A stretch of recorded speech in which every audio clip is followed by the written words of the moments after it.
ਉਹ ਕੋਲੋਂ ਸਭ ਮੈਂ ਦੱਸਣਾ ਪਿਆ ਕਿ ਪੂਰੀ ਲਾਈਫ ਦੇ ਵਿੱਚ ਜਿਹੜੀ ਚੀਜ਼ ਦੀ ਸਮਝ ਆਈ ਹੈ ਨਾ, ਸਮਝ ਇਹ ਆਈ ਹੈ ਕਿ ਪੂਰੀ ਜ਼ਿੰਦਗੀ ਚ ਅਗਰ ਮੈਂ ਤੱਕਾਂ ਨਾ, ਜਿਸ ਚੀਜ਼ ਨੇ ਮੇਰੇ ਉੱਪਰ ਨਾ ਇੰਜ ਛਾਇਆ ਕੀਤੀ ਸੀ ਨਾ ਸਾਰੀ ਜ਼ਿੰਦਗੀ, ਉਹ ਟਾਰਗੇਟ ਸੀ ਸਵਾਬ। ਇਹ ਕਰ ਲੈ ਸਵਾਬ ਹੋ ਜਾਏਗਾ, ਇਹ ਕਰ ਲੈ ਸਵਾਬ ਹੋ ਜਾਏਗਾ, ਇਹ ਕਰ ਲੈ ਸਵਾਬ ਹੋ ਜਾਏਗਾ।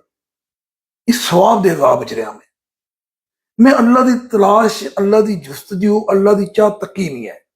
ਮੈਨੂੰ ਪੜ੍ਹਾ ਦਿੱਤਾ ਗਿਆ ਕਿ ਇਹ ਕਰੇਗਾ ਤਾਂ ਇਹ ਸਵਾਬ ਮਿਲੇਗਾ, ਇਹ ਕਰੇਗਾ। ਮੈਂ ਸਵਾਬ ਦੇ ਬੋਰੇ ਇਕੱਠੇ ਕਰਦਾ ਰਿਹਾ। ਮੈਂ ਰਵੱਈਆ ਨਹੀਂ ਚੇਂਜ ਕੀਤਾ ਸਾਰਾ ਆਪਣਾ।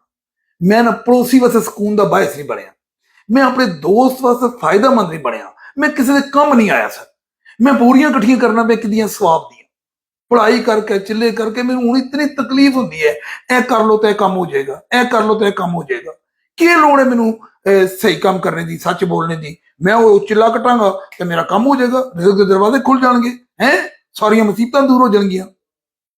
ਬੜਾ ਬੁਰਾ ਤਾਰਫ ਕਰਾਇਆ ਇਹਨਾਂ ਅੱਲਾ ਦਾ, ਬੜਾ ਬੁਰਾ ਤਾਰਫ ਕਰਾਇਆ ਲੌਂਗ ਟਾਈਮ ਤੋਂ। ਅੱਲਾ ਕਰੀਮ ਹੈ ਸਰ। ਤੁਹਾਨੂੰ ਬਣਾਉਣ ਤੋਂ ਪਹਿਲਾਂ ਜਾਣਦਾ, ਉਹ ਤੁਹਾਨੂੰ ਕੰਪਲੀਟਲੀ ਜਾਣਦਾ ਹੈ। ਉਹ ਚਾਹੁੰਦਾ ਕੀ ਹੈ? ਇਹ ਕੁਐਸਚਨ ਅਗਰ ਤੁਸੀਂ ਹੱਲ ਨਾ ਕੀਤਾ, ਇਹ ਸਵਾਲ ਅਗਰ ਹੱਲ ਨਾ ਹੋਇਆ ਕਿ ਉਹਦੀ ਚਾਹਤ ਕੀ ਹੈ, ਔਰ ਖਾਸ ਕਰ ਮੌਤ ਤੋਂ ਪਹਿਲਾਂ। ਮੈਂ ਕਰਨ ਸਭ ਤੁਹਾਨੂੰ ਇੱਕ ਗੱਲ ਦੱਸਾਂ, ਕਿਸੇ ਆਵਾਜ਼ ਵੀ ਨਹੀਂ ਲਾਣੀ। ਗੱਡੀ ਵਾਲੇ ਆਵਾਜ਼ ਲਾਉਂਦੇ ਨੇ, ਜ਼ਿਆਦਾ ਆ ਗਿਆ, ਜ਼ਿਆਦਾ ਆ ਗਿਆ, ਹੈ ਨਾ ਨਾ ਨਾ ਨਾ। ਇਸ ਗੱਡੀ ਦਾ ਜਾਂ ਨਾ ਜ਼ਿੰਦਗੀ ਹੈ ਨਾ, ਤੁਹਾਨੂੰ ਕਿਸੇ ਆਵਾਜ਼ ਕੇ ਕਰਨੀ ਨਹੀਂ, ਤੁਹਾਨੂੰ ਲਾਗ ਪਰਾ ਮਾਰਨਾ। ਚੱਲ ਬਈ ਇੱਕ ਚੱਕਰ ਆਉਣਾ ਸਰ, ਬੈਠੇ ਨਾ, ਉਹ ਕੀ ਹੋਇਆ ਹੈ? ਇੱਕ ਬਲੱਡ ਪ੍ਰੈਸ਼ਰ ਲੋ ਹੈ, ਇੱਕ ਠਾਂ ਹੋਣੀ ਹੈ ਸਰ ਰੋਡ ਦੇ ਉੱਪਰ, ਖਤਮ। ਕੋਈ ਲੈਟਰ ਨਹੀਂ ਤੁਹਾਨੂੰ ਆਉਣਾ। ਇਹ ਅੱਲਾ ਤੋਂ ਬਾਅਦ ਸਭ ਤੋਂ ਵੱਡਾ ਸੱਚ ਹੈ ਮੌਤ। ਇਹ ਜਿਹਨੇ ਕੁਐਸਚਨ ਹੱਲ ਕਰ ਲਿਆ ਨਾ, ਮੈਂ ਕਈ ਵਾਰੀ ਦੋਸਤਾਂ ਨੂੰ ਕਹਿਣਾ ਕਿ ਇੱਕ ਦਿਨ ਐਸਾ ਆਉਣਾ, ਯਕੀਨ ਕਰ ਲਓ, ਇਹ ਕੱਪੜੇ ਐਸਾ ਨਹੀਂ ਲਾਣੇ। ਮਗਰਬ ਤੋਂ ਬਾਅਦ ਨਾ ਮੈਂ ਕਾਰ ਨਹੀਂ ਜਾਣਾ। ਇੱਕ ਮਗਰਬ ਮੇਰੇ ਬਗੈਰ ਆਉਣੀ ਉਸ ਕਾਰ।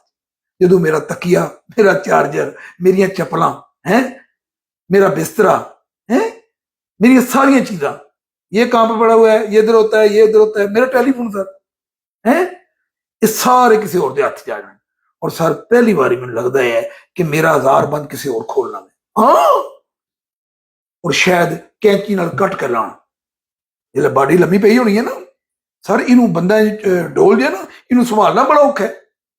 सारे सारे ले जाने, वही है, पूरा नकला हो ही लेगा, वजूद पूरा कायम है। की निकल गया सर? रूह निकल गई। करम साहब रूह निकल गई ना, रूह गई ना, रोले ही रूह दा है। रूह की खुराक चाहिए है, रूह नूं सुकून चाहिए।